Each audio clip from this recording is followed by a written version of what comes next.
Chris Profi, musically obsessed. Chris Profi, musically obsessed with vinyl CDs and cassettes. Chris Profi, musically obsessed. Oh yeah! All righty then. Are you ready to get the lead out? I know I am. All right, been watching a lot of people respond to this, so I wanted to put my hat in the ring.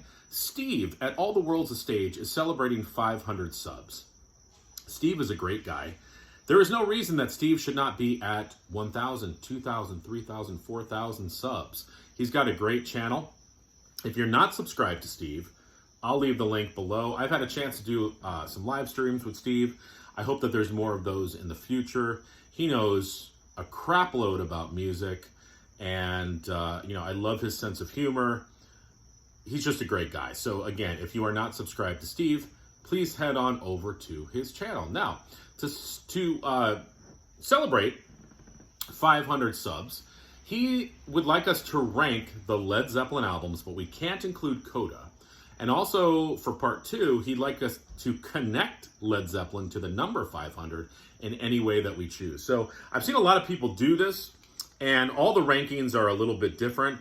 I'm sure my ranking of the albums is going to curl some Led Zeppelin hairs, if you know what I mean. So let's get into it.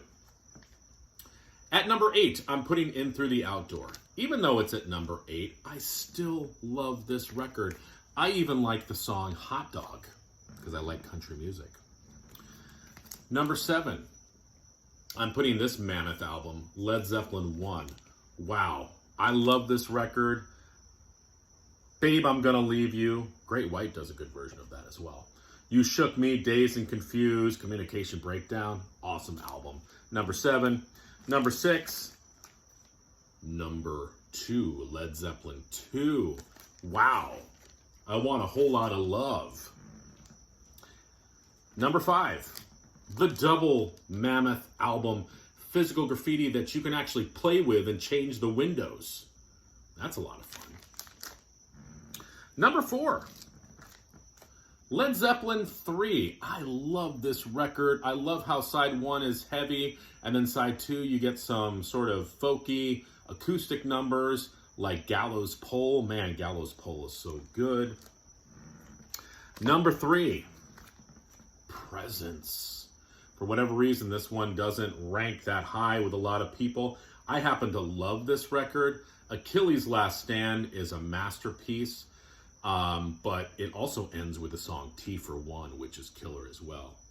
I also like the artwork too. I know some people are kind of thrown off by the object.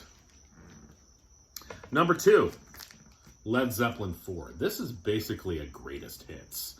I mean, Black Dog, Rock and Roll, When the Levee Breaks, Going to California, Misty Mountain Hop, Four Sticks. I just love this record. Stairway to Heaven. I still listen to Stairway to Heaven, and I like it. And I think the reason is because I don't listen to classic rock radio, so I don't tire of that tune. So whenever I hear it on this album, I love it. And then my number 1, I've said it before, Houses of the Holy. It includes one of my favorite Led Zeppelin tunes, the heavy, heavy riff of No Quarter. But I love how it opens up with The Song Remains the Same and the Rain song. This is just a killer record. I even love the crunge. Wow, that song is awesome. So there's my ranking. Now, how am I connecting Led Zeppelin to 500? Well, I counted up the amount of songs on the 8 albums, and it came to 73. I times that by the 8 albums, and I came to 584. So 73 times 8 is 584. Now, I subtracted 48 because that's how old I am right now. That brings me to 536. Then I subtracted 14 because that's how old I was when I got into Zeppelin. That brings me to 522. I subtracted 4 sticks from that. That brought me to 518. Then I subtracted 10 years gone from that. That brought me to 508. And then I subtracted the 8 songs that Steve said we couldn't include from Coda, and that brings me to 500. So Steve, this was fun. And again, anybody who is not subscribed to Steve, what are you waiting for? Head on over to his channel.